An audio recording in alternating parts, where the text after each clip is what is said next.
Bismillahirrahmanirrahim. Assalamualaikum warahmatullahi wabarakatuh. Waalaikumsalam warahmatullahi wabarakatuh. Selamat siang ibu-ibu. Alhamdulillah Bapak Ibu, terima kasih atas kehadiran Bapak Ibu yang pada kesempatan ini telah memberikan dukungan kepada saya pribadi selaku calon guru penggerak.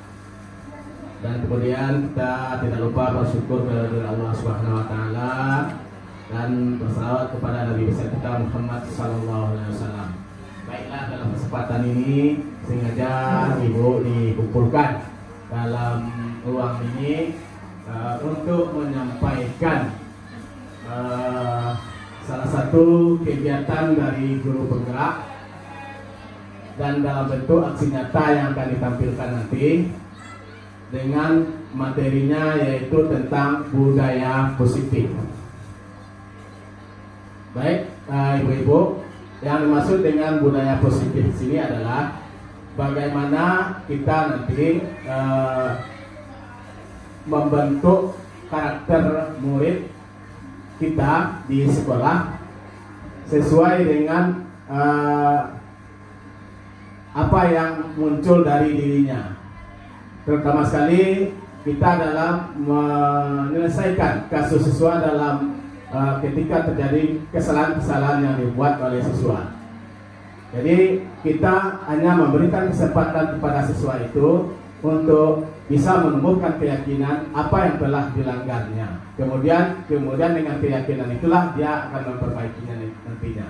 Sehingga apa yang dilakukan itu mereka sadar sepenuhnya apa yang dilakukan itu tanpa ada embel-embel di luar keyakinan dirinya sendiri. Apakah dia takut karena hukuman, apakah dia karena dia mengharapkan penghargaan, terlepas dari itu. Tapi mereka betul-betul bertindak, berperilaku yang baik berdasarkan apa yang muncul dari dalam dirinya sendiri. Baiklah, dalam kesempatan ini kita akan membahas tentang budaya positif ini, di mana seorang guru yang baik harus memiliki kemampuan dalam mewujudkan budaya positif. Di sini budaya positif dapat dijalankan dengan menerapkan konsep-konsep. Ada 5 konsep penerapan budaya positif. Yang pertama adalah disiplin positif. Yang kedua, motivasi perilaku manusia berkaitan dengan hukuman dan penghargaan. Kemudian yang ketiga, posisi kontrol seorang guru. Ini yang penting bagi kita nanti. Ya, di mana posisi kita dalam menyelesaikan kasus sana. Apakah di sana ada 5 nanti yang akan kita jelaskan. Salah satunya di mana posisinya? Apakah nantinya salah satunya contoh yaitu sebagai penghukum atau sebagai teman. Nah, itu akan dijelaskan nanti. Kemudian pembuatan keyakinan kelas. Nah, ini sudah dilakukan juga pada anak dan sudah berhasil, alhamdulillah. Di lokal 91 sudah tercipta keyakinan kelasnya. Itu sudah kita buatkan keyakinan kelas bersama dengan anak-anak kita. Dan terakhir, penerapan segitiga restitusi. Baik, kita bahas satu-satu. Yang pertama, disiplin positif. Ya, disiplin positif di sini ada 3 hal yang perlu kita bahas. Yang pertama, cara penerapan disiplin yang mengajarkan anak bertanggung jawab dan menumbuhkan kesadaran diri berdasarkan nilai-nilai kebajikan. Kemudian yang kedua, lebih ke arah disiplin diri yang dapat mengontrol diri dalam melakukan segala tindakan. Kemudian yang ketiga, dapat membuat murid memahami dan menyadari berdasarkan motivasi internal, bukan akibat paksaan, pujian, atau hukuman. Jadi dalam disiplin positif ini nanti yang lebih itu pada bagian yang ketiga, yaitu adanya motivasi internal. Ya, bukan karena adanya dari luar eksternal, ya seperti karena takut dihukum, karena ingin mengharapkan penghargaan dan segala macamnya dari guru, dan mereka mau melakukan. Tapi mereka berubah untuk memperbaiki kesalahan itu betul-betul datang dari dalam dirinya sendiri, yaitu motivasi internal. Nah, sekarang kita lihat ada 3 motivasi perilaku manusia. Kenapa manusia? Kenapa murid kita mau melakukan? Dan bahkan kita sendiri guru mau melakukan ini, mau melakukan sesuatu dalam bertugas, dalam bekerja. Kita melakukan ini karena dasar apa? Nah, sering kita temukan ada 3 di sini. Yang pertama, orang melakukan pekerjaan dengan sebaik-baiknya, atau mau melakukan pekerjaan istilahnya asal selesai, ya, dengan harapan supaya terhindar dari yang 2. Ya, ini yang 2 ya. Yang 2, yang 1 ini dari dalam. Jadi ada 2 yang kita bagi nanti. Ya, yang 1 dan 2 itu satu kelompoknya, dan yang 1 yang 3-nya satu kelompok. Nah, di sini ada bentuk motivasi itu ada 3. Yang pertama, untuk menghindari ketidaknyamanan atau hukuman. Ya. Kemudian yang kedua, untuk mendapatkan imbalan atau penghargaan dari orang lain. Kemudian yang ketiga, untuk menjadi orang yang mereka inginkan. Orang yang mereka inginkan, apa yang sebaiknya saya lakukan. Ya. Yang memang betul-betul tumbuh dari dalam diri kita. Dan menghargai diri sendiri dengan nilai-nilai yang mereka percaya. Nah, itulah nanti yang akan diapakan yang telah saya lakukan ke siswa. Apa yang sebaiknya, itu namanya keyakinan. Keyakinan dan kesepakatan kelas. Nah, sekarang motivasi perilaku manusia. Motivasi internal. Motivasi internal ini tujuannya apa? Untuk menjadikan orang yang mereka inginkan dan menghargai diri sendiri dengan nilai-nilai yang mereka percaya. Nah, untuk terlepas dari motivasi eksternal, yaitu dihindari hukuman dan pemberian penghargaan berlebihan. Nah, ini tugas kita. Supaya tumbuh motivasi internal, kita hindari ini. Ya, pemberian hukuman, penghargaan yang berlebihan, agar meminimalisir motivasi eksternal dalam diri murid.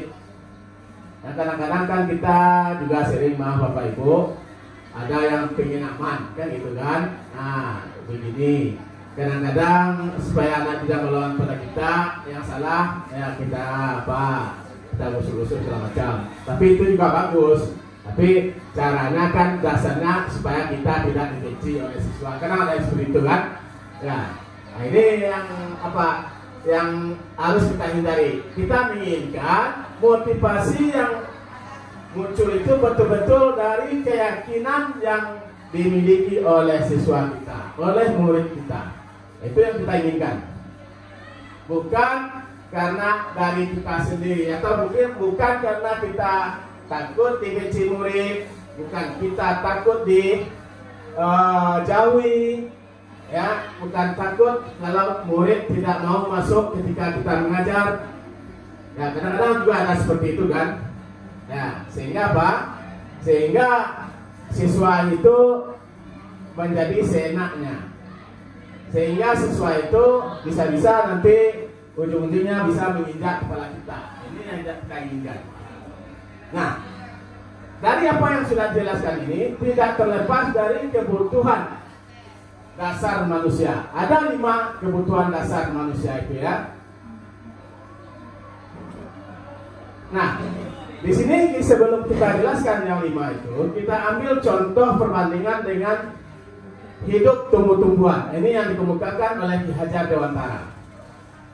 Kita ambil contoh perbandingannya dengan hidup tumbuh-tumbuhan seorang petani. Atau dalam artikannya sama kewajibannya dengan seorang pendidik yang menanam padi misalnya. Ya, di sini menanam padi misalnya kan. Hanya dapat menuntun tumbuhnya padi.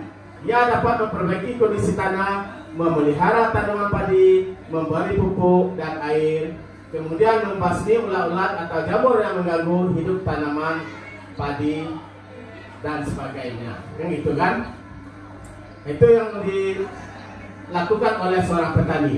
Dan kita juga sebagai seorang guru, ya, kita melakukan, ya, sesuai dengan 5 kebutuhan dasar manusia. Setiap manusia memiliki kebutuhan yang 5 ini. Pertama, bertahan hidup. Ada enggak Bapak Ibu yang ingin sampai mati? Kan ada kan? Harus bertahan hidup. Kalau bertahan hidup, apa yang kita usahakan? Tentu perjuangan hidup. Ya, mulai dari bangun pagi sampai tidur lagi. Itu adalah untuk mencari kebutuhan hidup kita, untuk bertahan hidup kita. Jadi setiap manusia membutuhkan bertahan hidup. Nah, ada manusia itu yang pengen, kalau lah sama bana istilahnya kan, lah sudah putus asa, ada lagi yang bisa, kok gini hidup saya terlalu begini, kenapa begini? Ya, ini seperti yang terjadi oleh anak-anak kita kan, macam-macam yang terjadi. Ya, kalau begini hidup saya, kalau dia tak mau lagi dengan saya harus lakukan ini. Ya, putus asa akhirnya Pak, saya tangan, itu contohnya kan salah satunya. Nah, ini tidak bagus. Jadi kalau bertahan hidup itu bagaimana kita melakukan kegiatan untuk memenuhi kebutuhan hidup kita. Nah, itu kalau orang ingin bertahan hidup. Kemudian yang kedua, kasih sayang dan rasa diterima. Nah, kita setiap orang pasti menginginkan seperti itu ya, menginginkan kasih sayang. Ya, anak-anak kita, murid-murid kita tentu juga membutuhkan kasih sayang. Kadang-kadang ya di rumah dia tidak mendapatkan kasih sayang. Nah, itulah gunanya kita sebagai guru yang baik, guru yang hebat, memperhatikan latar belakang anak kita. Salah satu bentuknya itu kunjungan kelas yang dilakukan oleh guru BK dan wali kelas. Itu salah satu bentuknya, melihat bagaimana kondisi anak itu yang sebenarnya. Jadi kita tidak harus menjudge anak kita itu. Dia nak datang mungkin dia pemalih segala macam. Dia nak datang mungkin dia lalu, dia nak datang mungkin dia karena apa. Tapi banyak hal yang menyebabkannya. Makanya di situ salah satu mungkin kasih sayangnya terabaikan. Tidak, kasih sayangnya terabaikan. Dan kemudian rasa diterima. Kita semua kan ingin dimanapun kita berada. Kalau ada orang cuek sama kita kan perasaan kita kan enak kan? Ya pasti. Setiap kita pasti kalau ada orang mencuekin kita, ya pasti. Ya, termasuk juga kita di lingkungan instansi juga seperti itu. Coba kalau kita berpapasan dengan pimpinan kita, sementara kita mau menegur dia melengong, gimana perasaan kita? Nah, berarti kita merasa tidak di tempat, tidak di bawah, tidak di hatinya, atau tidak di sisi berada di dalam ingatannya, kecewa kita. Makanya setiap orang itu membutuhkan rasa diterima. Kemudian kebebasan ini pasti setiap kita pengen bebas, tapi bebas dalam hal sesuai dengan koridor. Ada batasan, bukan bebas dengan kita. Tapi bebas dalam ini kita merasa tidak ada yang memberikan tekanan kepada kita. Bebas, kita merasa enjoy, merasa relax setiap apa yang kita lakukan. Kemudian penguasaan. Nah, ini setiap orang pasti kita ingin menguasai seseorang itu kan. Kalau kita bergaul, bagaimana orang itu memperhatikan kita, bagaimana orang itu mau dengan kita. Itu adalah satu bentuk penguasaan. Dan yang terakhir, cita-cita kita untuk mencari kesenangan. Jelas, setiap kita pasti membutuhkan kesenangan. Dalam kita bekerja, kita mencari pekerjaan, kita sasaran terakhir adalah untuk mencapai kesenangan. Makanya jangan coba-coba mencari ketidaksenangan. Contohnya dalam kita mengajar di kelas, sebenarnya strategi kita saja yang salah. Ini yang selama ini kita lakukan. Kalau setiap anak salah, kita benci dengan apa yang dilakukannya, kan? Tapi kadang-kadang merembet juga, yang merembet juga ke pribadi atau ke fisiknya. Setiap mencari anak itu kalau masuk perasaan tidak tenang. Berarti kita mencari pekerjaan tidak mendapat kesenangan. Jadi untuk mendapatkan kesenangan itu gimana? Ya, kita harus pahami apa yang kita lakukan. Salah satunya kalau kita sebagai guru, kita harus pahami bagaimana kondisi anak kita. Itu harus kita pahami. Ya, memang dulu awal-awal ya, bahkan sampai tahun kemarin, saya masih seperti itu. Kadang-kadang mungkin Bapak Ibu juga pernah masuk ke 93 tahun yang lalu. Itu kan sarangnya banyak di situ kan. Memang kalau kita bawakan ke diri kita, setiap kita masuk ke lokal itu tidak ada nyamannya. Dia masuk ke lokal 93. Lah, begitu kan lokal lain kan seperti itu ya Bapak Ibu. Ya pasti kita akan merasakan seperti itu. Ya. Nah di sini makanya perlu kita melakukan kegiatan-kegiatan yang menyenangkan. Nah di sini kita dituntut bagaimana menyelesaikan kasus-kasus anak. Nah, di sini ada 5 posisi kontrol seorang guru. Ya, posisi kontrol. Maksudnya di sini posisi kontrol adalah bagaimana kita menyelesaikan suatu kasus anak, kita berada di posisi mana. Nah, di sini ada 5 ya posisi kontrol seorang guru. Yang pertama, penghukum. Ya, penghukum. Nah, ini yang selama ini yang kita lakukan. Ya, paradigma yang terjadi di sekolah kita maupun di tempat lain, di sekolah yang lain juga seperti itu. Setiap anak yang bersalah kita hukum. Kita hukum. Nah, salah satu contoh, ini kasus anak kita terlambat datang ke sekolah. Kita contohkan anak kita itu namanya misalnya Arifanil, misalnya kan. Arifanil datang ke sekolah, dia terlambat. Lalu kita berada di depan gerbang sekolah, bertemu dengan Arifanil yang sedang terlambat. Ini sebagai penghukum ya. Hei, Arifanil, kenapa kamu terlambat? Ini sudah jam berapa? Setiap hari kamu saja yang saya lihat terus terlambat terus. Sekarang begini, tolong taruh tas kamu di sini. Kamu bersihkan lingkungan sekolah ini. Bersihkan, ambil sampah-sampahnya. Itu kata-kata penghukum. Dan diberi kesempatan anak itu memberikan suatu keyakinan dalam dirinya, apa yang terjadi dalam dirinya. Kita langsung menghukumnya. Itu posisi kita sebagai penghukum. Nah, ini kalau kita sebagai seorang pengajar, seorang guru, posisi penghukum ini adalah kalau tidak mempan lagi, ini alternatif terakhir. Kalau bisa dihindari, jangan dilakukan seperti ini. Kemudian yang kedua, pembuat rasa bersalah. Kan ada Jawa, kadang-kadang sebagian orang guru melakukan seperti ini. Saya yakin Bapak-bapak, Ibu juga pernah melakukan ini. Pembuat rasa bersalah. Contoh, ya, anak-anak ribut di dalam kelas. Kadang-kadang itu waktu dulu pernah saya mengalami, ada seorang guru yang sering anak ribut kan. Mungkin Bapak Ibu tak paham siapa orang gurunya. Dan kemudian dia tegur anak, tolong diam nak, diam. Beku ibu kada berang, gara-gara kalian ibu kada berang. Gara-gara kalian ibu kada berang, gara-gara kalian ibu dipanggil oleh kepala sekolah. Tolonglah, bantu ibu. Jangan seperti itu lah nak, tolong.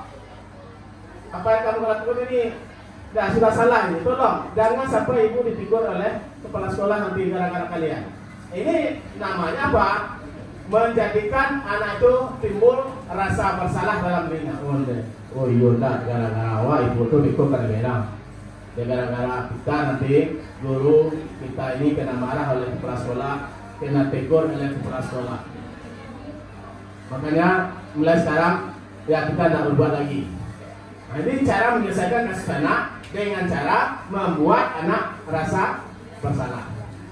Kemudian teman, nah ini mungkin juga Bapak Ibu tahu ya, mungkin dari rekan kita ada juga seperti ini, seperti buat teman. Nah, Nanda, jangan kau lakukan itu, ya itu tidak baik, ya. Nanti seperti yang kamu lakukan ini, seperti ini, ya, ya tak? Terus nak, jangan lakukan soal itu lagi besok. Oh, kamu nggak bagus jadinya. Ya, apa yang kamu lakukan itu kan kamu cantik sekarang, dengan apa yang kamu lakukan itu, ya membuat kecantikan kamu hilang. Ya seperti ibu ini contohnya, seperti bapak ini contohnya. Ini yang bapak lakukan, kan ganteng bapak itu, kan gitu. Jadi seolah-olah kita berbicara dengan anak kita itu seperti berteman, menyelesaikan kasus anak seperti kita berteman. Ini dalam artian apanya memang kurang tepat juga, karena terlalu dekat dengan anak, akhirnya apa? Kita dibawa lalu, kita tidak dihargai. Nah, kemudian yang keempat, pemantau. Yang keempat, pemantau. Pemantau di sini, ya salah satu contoh kasusnya, masih kita ambil kasus terlambat. Hei, panel, kamu terlambat lagi ya? Besok jangan diulang lagi. Mulai besok Bapak Ibu lihat, ya apakah kamu masih datang jam segini atau tidak. Kita masuk jam berapa? Jam 7 Bu. Jadi besok tolong kamu masuk jam 7. Bapak Ibu lihat ya, Bapak lihat ya. Ya, besok Bapak lihat apakah kamu terlambat atau tidak. Nah, diberikan suatu target. Ada target-target kita, ya apakah dia terlambat besok sesuai dengan aturan yang sudah kita sepakati. Nah, itu sebagai pemantau. Jadi kita pantau besoknya. Nah, apakah dia terlambat atau tidak. Terakhir sebagai manajer. Nah, ini yang luar biasa ini. Yang kita kan selama ini kan kalau mengingat kata manajer ini apa yang terbayang oleh Ibu? Apa yang terbayang oleh Ibu? Manajer itu di mana? Perusahaan atau kan kantor, itu yang terbayang oleh kita kan.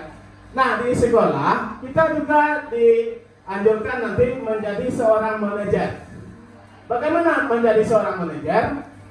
Yaitu menyelesaikan kasus anak. Posisi kita itu memberikan kesempatan kepada anak itu untuk menumbuhkan nilai-nilai keyakinan yang sudah disepakati di sekolah. Nilai keyakinan yang sudah disepakati di kelas. Nah, seperti yang sudah saya lakukan juga di 91. Nah, seandainya terjadi kesalahan yang dilakukan oleh murid kita kembalikan ke anak itu. Nah, kenapa kamu terlambat? Ya, kalau kamu terlambat, apa yang telah kamu lakukan? Apa yang telah kamu langgar? Keyakinan apa yang kamu langgar? Disiplin, Pak.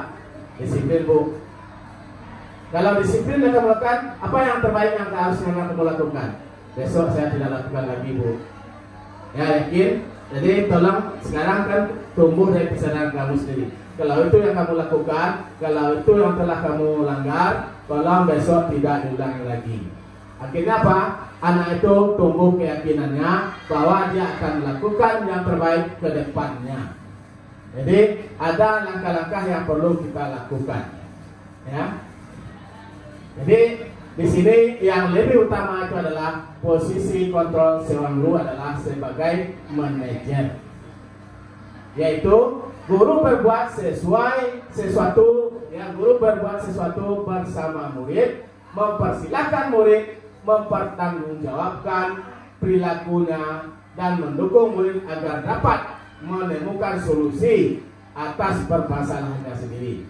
Kemudian yang kedua, posisi manajer mengacu pada restitusi yang dapat menjadikan murid sebagai manajer bagi dirinya sendiri, sehingga tercipta identitas positif atau berhasil pada diri murid.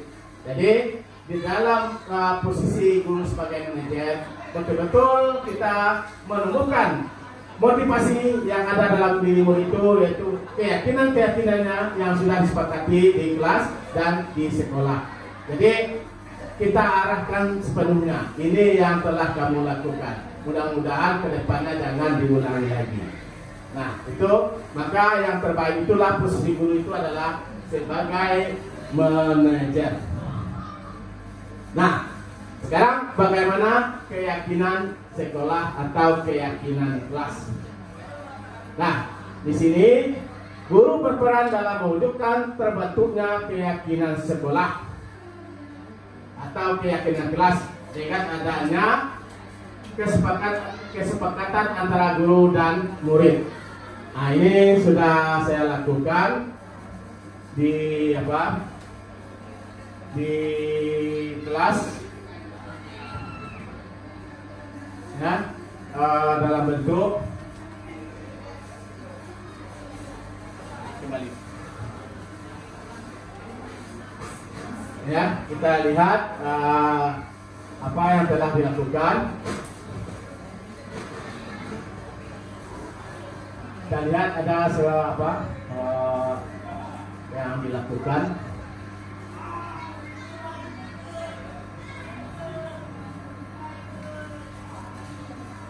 Itulah keyakinan-keyakinan. Nah, dalam hal ini kita kembali kepada segitiga restitusi.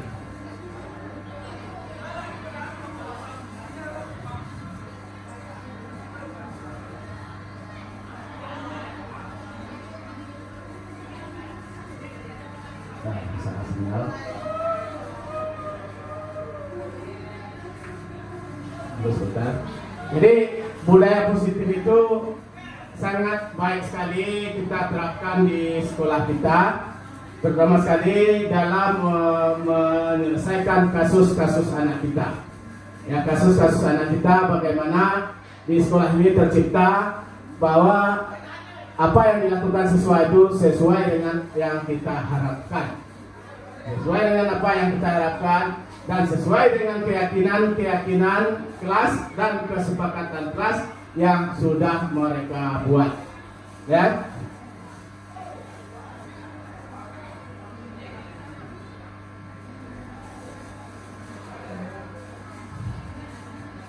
Nah, di sini ada segitiga restitusi dalam menyelesaikan masalah.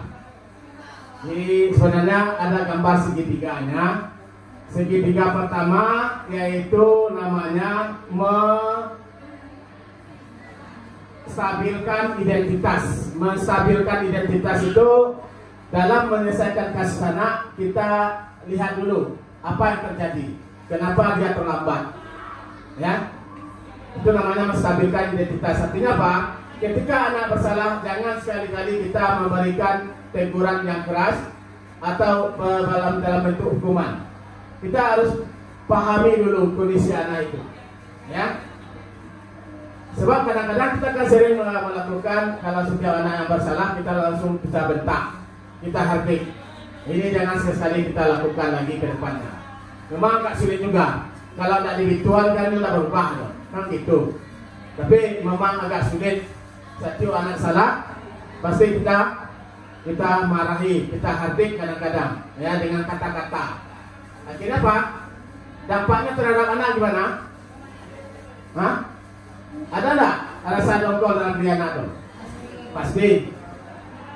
Karena anak itu di saat kita bentak itu, dia merasa dirinya itu benar. Apa yang dilakukan itu benar.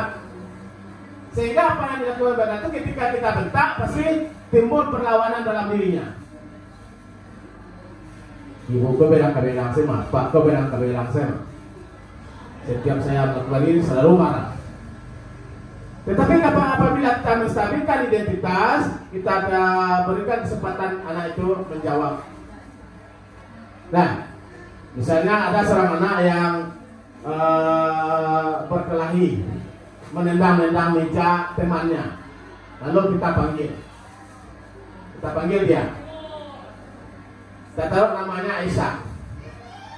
Aisyah, tadi kamu marah-marah di kelas, kemudian menendang-nendang meja. Kita contoh ambil anaknya namanya si Ulfa, menendang-nendang meja Ulfa tadi ya. Lalu dijawab oleh anak, pasti dijawab oleh anak. Kita berikan kesempatan kepada anak itu menjawab. Iya Pak, saya menendang-nendang, saya marah kepada dia karena saya kesal Pak. Kenapa kamu kesal? Karena saya dituduh mencontek, saya dituduh meniru punya dia Pak.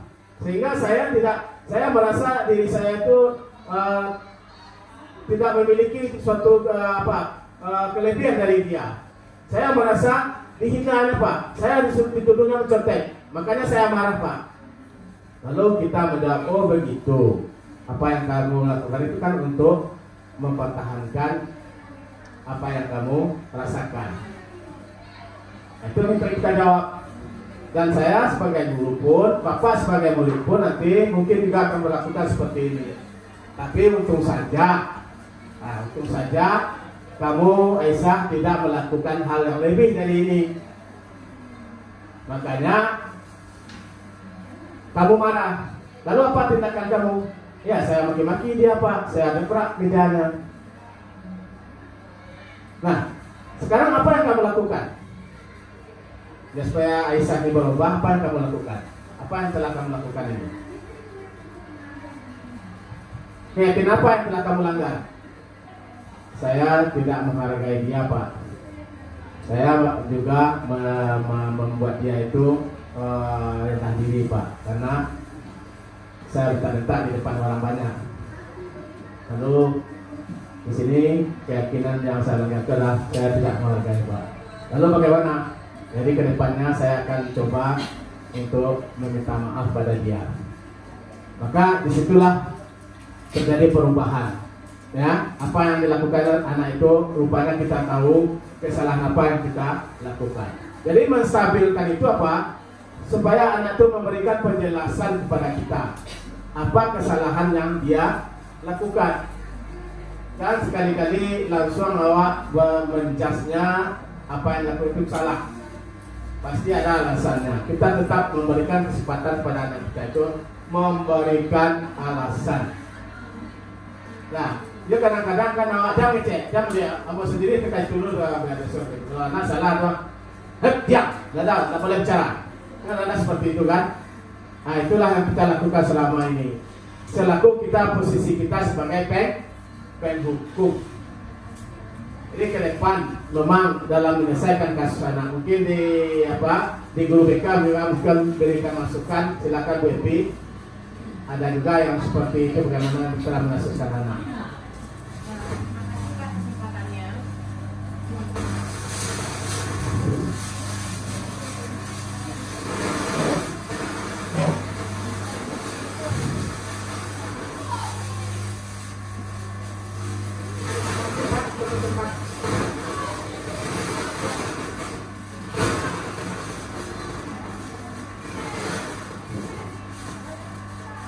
Terima kasih Pak untuk kesempatannya. Kalau dilihat dalam apakah kasus anak kalau kita lihat dari segitiga restitusi ini, mungkin yang perlu dipahami dulu bahwa setiap anak yang melakukan masalah itu tentu seperti yang sudah Bapak jelaskan tadi juga, bahwa memang ada sesuatu yang terpendam. Itu yang perlu mungkin kita ketahui dulu, bukan hanya seperti yang pada Bapak jelaskan tadi diberita apa gitu, tanpa kita tahu kondisi sebelumnya. Jadi mungkin pemahaman yang lebih mendalam bagi anak yang bermasalah, itu intinya dari yang dijelaskan Bapak tadi. Dan memang itu bukan hanya, saya rasa bukan hanya untuk guru BK, seluruh guru memahami, karena akan terjadi itu bukan bisa jadi dalam belajar di kelas, mungkin di luar. Kita tanpa harus paham dulu Jadi boleh kita istilahnya menanya anak, tapi mungkin maaf saja nada kita seperti yang Bapak bilang tadi, memang dengan nada yang memang menanya, bukan menekan, bukan membentak, bukan memberikan kanan. Jadi dengan seperti itu anak pun lebih mudah jujur mungkin. Kalau tidak tentu anak membuat mekanisme pertahanan dirinya, bagaimana dia betul dalam kasus itu. Karena dia akan tahu kalau seandainya saya dia tidak memikirkan mau disalah, yang penting dia memikirkan dia tidak kena marah.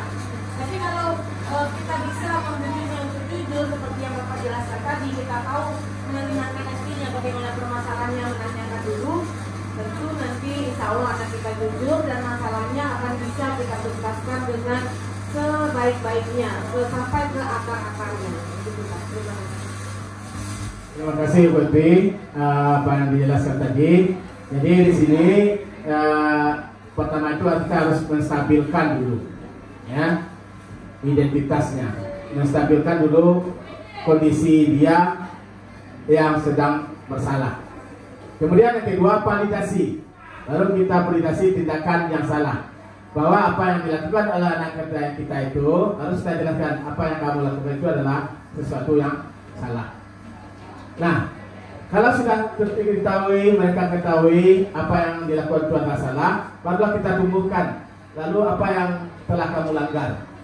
Apa yang keyakinan kelas yang telah kamu langgar, yang muncul, yang sudah kamu sepakati bersama teman-teman kamu, yang sudah disepakati oleh warga sekolah. Baru disebutnya bahwa apa yang saya lakukan itu adalah sesuatu yang salah, itu adalah keyakinan yang saya langgar adalah yaitu tidak menghargai. Makanya di sini setelah kita mengetahui semuanya itu, barulah kita memberikan kesempatan. Untuk itu, tolonglah untuk kedepannya apa yang sudah disepakati oleh warga sekolah itu harus kita lakukan.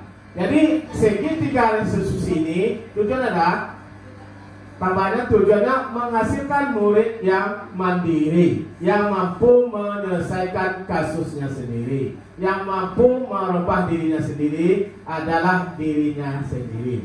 Jadi bukan orang lain yang melakukan perubahan. Jadi tindakan-tindakan dalam menyelesaikan kasus atau yang melakukan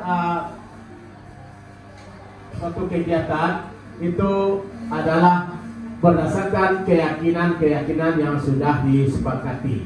Begitu juga kita di dalam bekerja, kita bukan mengharapkan dihargai, diberikan penghargaan oleh atasan kita. Kita bukan karena takut ditegur oleh atasan kita, tapi betul-betul melaksanakan kegiatan itu karena tumbuh dari keyakinan bahwa apapun yang kita lakukan harus sesuai dengan aturan-aturan yang berlaku.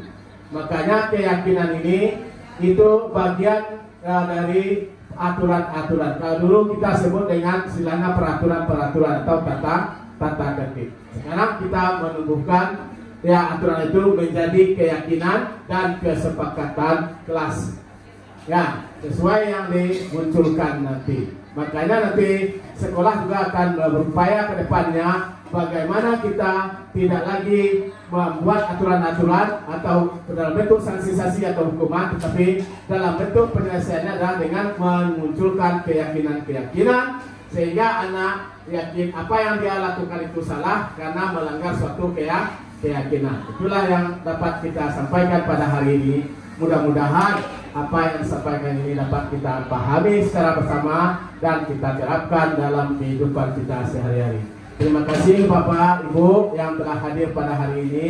Alhamdulillah semuanya dengan penuh semangat, dengan penuh antusias masih memperhatikan kegiatan aksi nyata ini. Mudah-mudahan dapat mendorong peningkatan kredibilitas kita semua dan pertama sekali saya pribadi dapat meningkatkan motivasi bagi saya bahwa apa yang saya lakukan ini adalah suatu langkah ke depan berbagi kepada teman-teman sejawat dalam hal ini rekan-rekan guru, dan disitulah peran saya sebagai guru penggerak nantinya salah satunya adalah menjadi coach atau menjadi pembimbing terhadap rekan-rekan sejawat dan juga sebagai pemimpin pembelajaran. Nah itu ke depannya mudah-mudahan apa yang kita lakukan. Salah satu bentuk nilainya adalah kolaborasi. Kita tetap berkolaborasi bersama rekan-rekan, bersama kepala sekolah, bersama murid, bersama orang tua dan masyarakat di lingkungan sekolah. Mudah-mudahan ke depannya sekolah kita lebih baik lagi. Demikian apa yang saya sampaikan ini. Banyak maaf atas segala kesalahan. Wabillahi taufiq wal hidayah. Assalamualaikum warahmatullahi wabarakatuh. Ya, beri aplaus semua. Terima kasih. Ya, terima kasih banyak ibu-ibu yang telah membantu kami.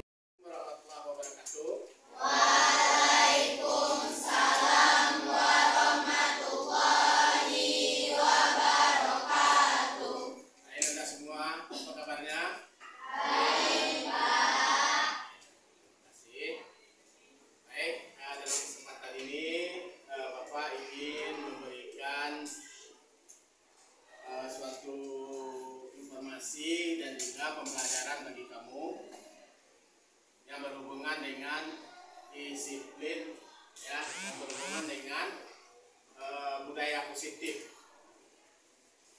Ya, budaya positif itu yaitu untuk menciptakan bagaimana siswa-siswa di sekolah, murid-murid di sekolah mampu menjadikan dirinya itu sebagai motivasi untuk memperbaiki suatu kesalahan-kesalahan atau suatu kebiasaan-kebiasaan yang selama ini mungkin tidak sesuai lagi dengan kemajuan sekolah kita. Maka perlu kita menciptakan namanya yaitu budaya positif. Nanti sangat berguna sekali bagi kamu semua untuk meningkatkan kenyamanan suasana belajar kita. Nah, di dalam budaya positif itu ada hal-hal yang perlu kita pelajari. Yang pertama di situ ada namanya disiplin positif. Yang kedua, motivasi. Ya, motivasi. Motivasi itu ada dua bentuknya, yaitu motivasi intrinsik dan motivasi ekstrinsik.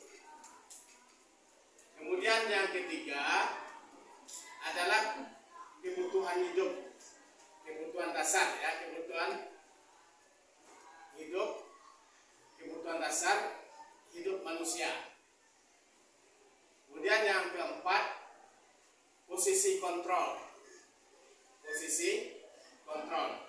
Kemudian yang kelima adalah segitiga restitusi.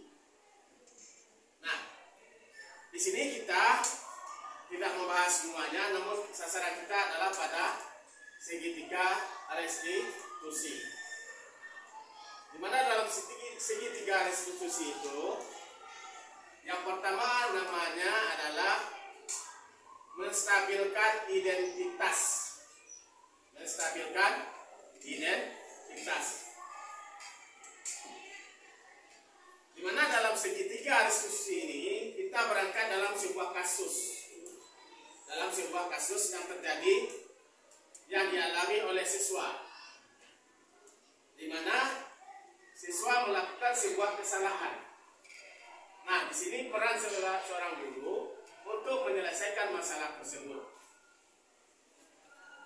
Untuk menyelesaikan masalah tersebut, digunakanlah namanya segitiga restitusi. Jadi yang pertama namanya segitiga pertama, sisi yang pertama itu namanya menstabilkan identitas. Nah, apa isinya menstabilkan identitas itu? Isi dari menstabilkan identitas itu adalah bagaimana seorang guru memperlihatkan atau mendata apa-apa saja yang telah diperbuat oleh siswa ini.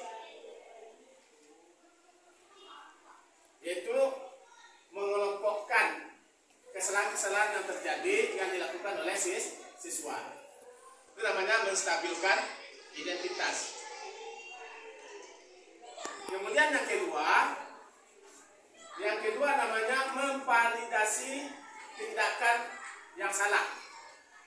Jadi kan tadi kan sudah distabilkan identitas, sudah dikelompokkan kesalahannya, dan memvalidasi mana kesalahan yang telah dilakukan. Itu namanya memvalidasi tindakan yang salah. Nah, itu yang dilakukan. Ya, setelah dikelompokkan, sudah tahu salahnya, kemudian divalidasi. Apa pokok permasalahan yang sebenarnya? Kemudian baru sisi yang ketiga, namanya keyakinan atau kesepakatan kelas. Keyakinan atau kesepakatan kelas. Keyakinan dan kesepakatan kelas ini itu berangkat dari suatu nilai-nilai. Nilai-nilai apa? Nilai-nilai kebajikan. Inilah yang akan kita kemukakan. Inilah yang akan kita munculkan nanti dalam menyelesaikan suatu permasalahan. Jadi kamu apabila melakukan kesalahan, nanti guru akan melakukan bagaimana dia menimbulkan keyakinan itu sesuai dengan nilai-nilai kebajikan. Jadi tidak sama seperti dulu. Seperti sebelumnya, ya guru langsung ya membuat suatu tindakan di mana dalam melakukan menyelesaikan suatu permasalahan itu ada 5 posisi guru di sini sebagai posisi kontrol. Ada 5. Yang pertama, guru itu posisinya sebagai penghukum. Kemudian yang kedua, posisinya adalah sebagai pembuat kesalahan, pembuat rasa bersalah. Jadi pembuat rasa bersalah. Kemudian yang ketiga sebagai teman. Yang keempat sebagai pemantau. Dan yang terakhir manajer. Nah, dari yang 5 ini kita bagi 2. 3 itu namanya motivasi ekstrinsik dari luar. Ya. Nantinya siswa bisa berubah karena dilakukan ini, yang 3 ini. Tadi kan sebagai penghukum, berarti guru itu menyelesaikan kasus kamu langsung dengan marah dengan ancaman dan segala macamnya. Itu namanya penghukum. Kemudian ada juga siswa yang diberikan teguran atau dengan cara memberikan kepada siswa itu, itu yang kamu lakukan nanti bapak kena marah. Gara-gara kamu bapak yang kena nanti. Berarti tanda si guru ini adalah membuat apa kepada siswanya? Rasa bersalah. Kemudian yang ketiga teman. Yang ketiga teman ini, kamu jangan melakukan itu. Besok ibu kasih nilai yang jelek, atau besok kamu nggak ikut sama ibu lagi. Nah, mau nggak kamu berubah? Sehingga apa yang kamu inginkan, ibu juga penuhi nanti, atau bapak penuhi nanti, kayak gitu. Itu tandanya ya, caranya dengan cara menyelesaikan dengan cara berteman. Sehingga dengan 3 itu siswa bisa berubah, tapi karena karena di belakangnya itu kan, ya karena sesuatu hal yang diharapkan. Berarti dia terpengaruh gara-gara itu karena kenapa? Karena datang dari luar. Jadi motivasinya untuk memperbaiki kesalahan berasal dari luar. Tuh, yang 3. Kemudian yang 2 ini dari dalam diri. Bagaimana siswa itu mau melakukan perubahan, mau memperbaiki kesalahan, betul-betul berasal dari keyakinannya sendiri. Oh, itu yang saya lakukan, berarti saya sudah melakukan ini, saya sudah melanggar ini, makanya saya harus begini, kayak gitu. Itu namanya apa? Keyakinan kelas atau kesepakatan kelas. Nah, sekarang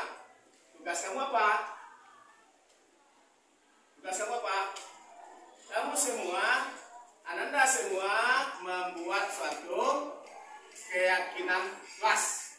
Apa yang harus Anda sepakati? Ya, keyakinan apa yang Anda sepakati supaya segala bentuk kesalahan-kesalahan yang kita berbuat untuk masa yang akan datang akan terhindar, tidak dilakukan lagi. Kenapa? Kita sudah yakin bahwa kita harus begini, harus misalnya salah satunya nilai-nilainya disiplin, nilai-nilainya menghormati, saling menghargai, kemudian disiplin, selalu datang tepat waktu dan segala macamnya. Nah, itu bagian dari nilai-nilai kebajikan yang merupakan untuk mengemukakan atau menghasilkan suatu kesepakatan dan keyakinan ke kelas. Nah, sampai di sini ada paham? Paham semua? Berarti hari ini kamu harus tunjukkan apa keyakinan kelas, kesepakatan kelas yang harus kamu perbuat. Nah, di sini tugas kamu Bapak akan berikan. Ini namanya sticky note. Ya, untuk kamu catat di sini apa keyakinan kelas yang harus kamu lakukan, yang harus kamu sepakati bersama. Ya. Nilai-nilai kebajikan yang harus disepakati bersama supaya nanti setelah membuat ini tidak ada lagi kamu membuat suatu kesalahan karena sudah disepakati. Jadi muncul dari keyakinan sendiri, dorongan dalam diri sendiri. Itu namanya motivasi untuk memperbaiki kesalahan, itu datang dari diri sendiri, bukan karena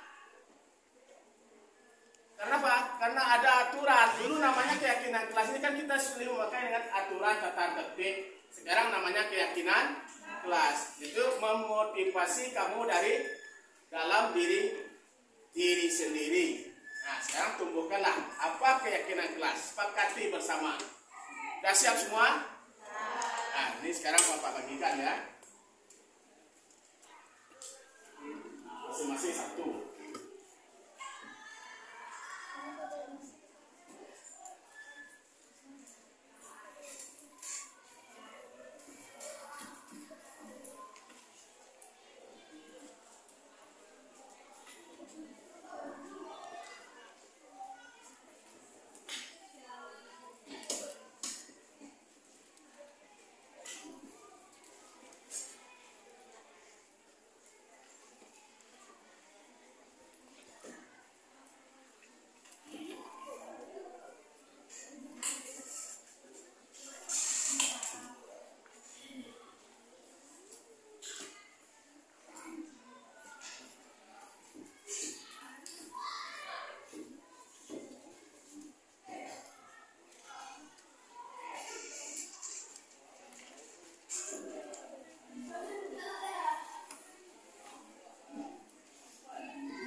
Sudah dapat semua?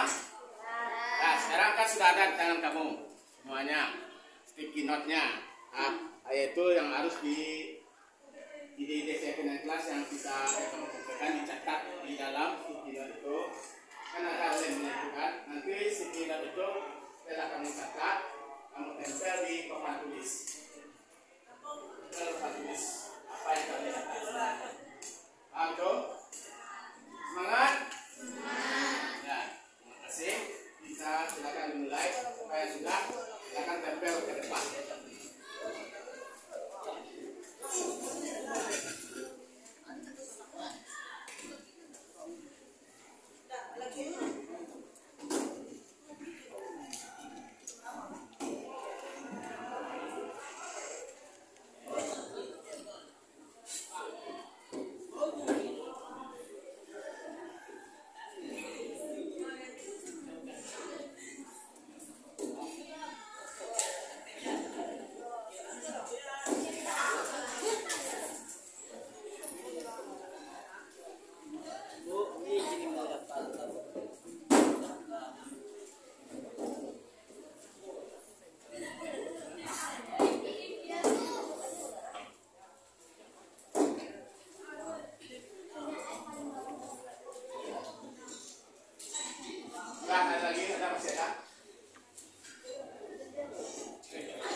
semua. Sekarang kita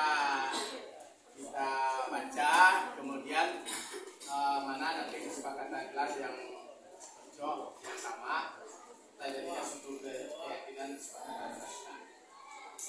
Nah, sepakat semuanya. Nah, kita mulai menjaga ketertiban kelas.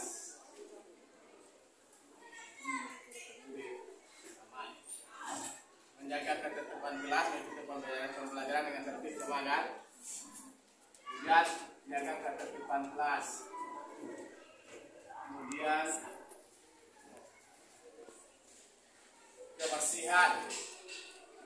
Kebersihan ya.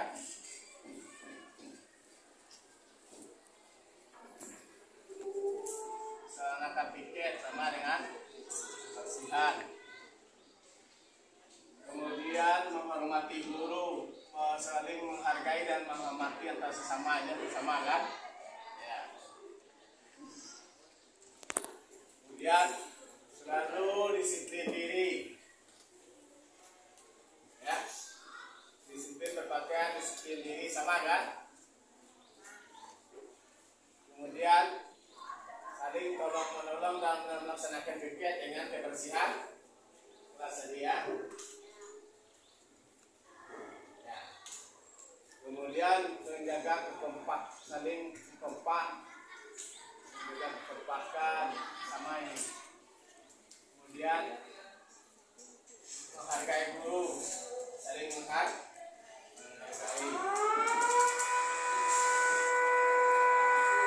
Yang sudah kita tentukan aja dulu ya, kalau sedia.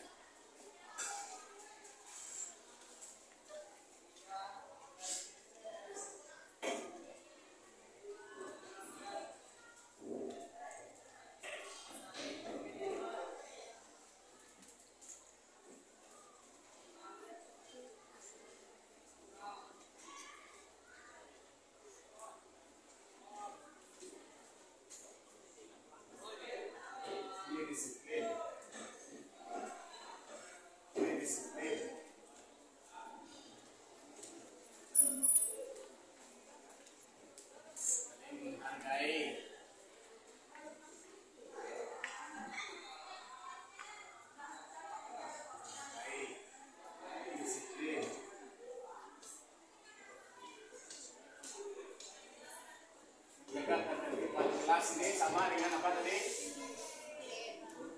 Ya, disiplin. Mengumpulkan tugas tepat waktu. Disiplin juga. Kemudian pada saat ada guru jangan berisik. Ketertiban kelas ya. Menjaga ketertiban kelas. Ini apa rendah gitu kan? Belajar sebelum ulangan berarti pembelajaran saling menghormati, mengkomunikasi pada waktu, disiplin. Kita melakukan kemudian berarti kekompakan sama kita kekompakan.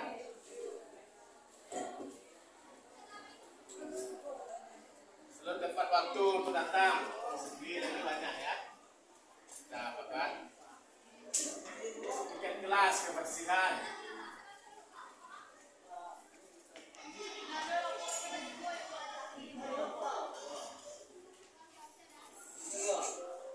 Saling menghormati, saling menghargai. Kelas.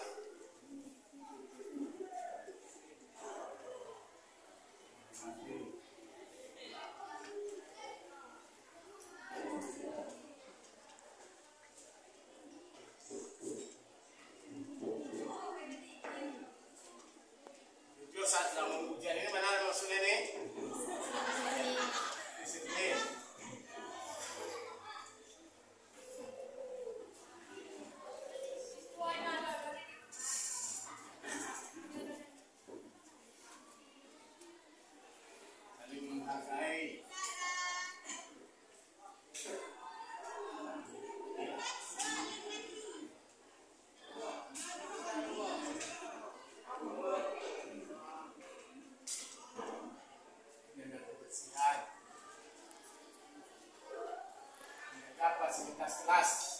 Mana ini? Kebersihan, kerukunan, kekompakan tadi ya. Kerukunan juga kekompakan, menjaga kebersihan kelas. Jadi inilah keyakinan kelas yang sudah kamu sepakati. Nah, berarti apa yang telah kamu sepakati ini tentu kamu juga melaksanakan. Ya, bukan hanya sekedar disepakati tapi juga dilaksanakan. Dan dengan penuh kesadaran kita melakukannya. Karena ini betul-betul muncul dari dalam diri kamu sendiri. Bukan muncul dari orang lain, bukan dibuat oleh guru, tapi kamu sendiri yang menumbuhkan dalam dari diri kamu itu suatu kebaikan-kebaikan, sesuatu yang harus dilakukan untuk menghindari atau untuk tidak lagi melakukan kesalahan. Nah, jadi pada kesepakatan inilah yang kamu buat nanti, kamu lakukan di kelas ini. Nah, inilah yang dinamakan dengan keyakinan kelas. Jadi, Bapak nanti kalau seandainya kamu melakukan kesalahan, Bapak akan kembalikan saja ke sini lagi. Apa yang telah kamu lakukan dan apa yang telah kamu langgar, kamu tinggal menyebutkan. Dan apakah kamu bersedia melakukannya nanti? Memperbaikinya nanti sesuai dengan keyakinan kamu, keyakinan yang telah kamu langgar. Bisa kan gitu. Jadi kamu harus paham semua. Jadi sampai sini paham? Nah, terima kasih. Jadi itulah nanti satu keyakinan telah kita sepakati bersama. Mudah-mudahan kita laksanakan dengan penuh keikhlasan. Dan nanti tolong kamu tanda tangani bersama di bawah ini, ya. Silakan mulai dari depan semuanya dulu. Kan 4 orang, Pak silakan. 4 orang untuk menandatangani di bawah ini. Pak.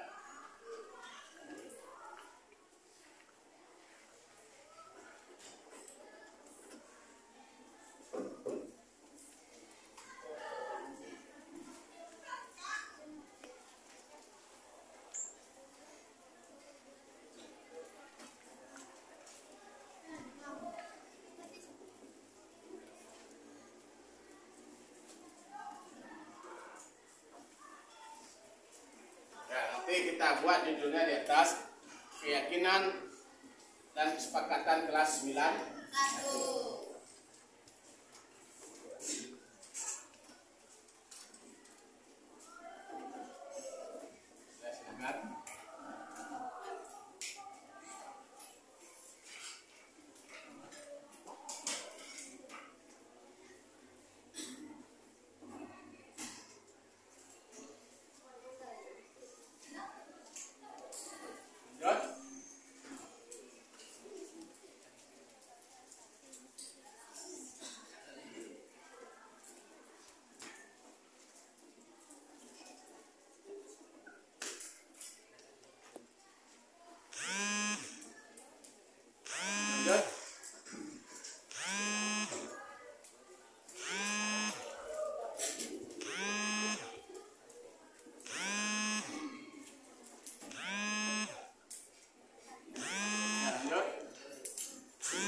kasih atas perhatian kamu semua. Mudah-mudahan kegiatan ini bisa kita laksanakan dengan sebaiknya.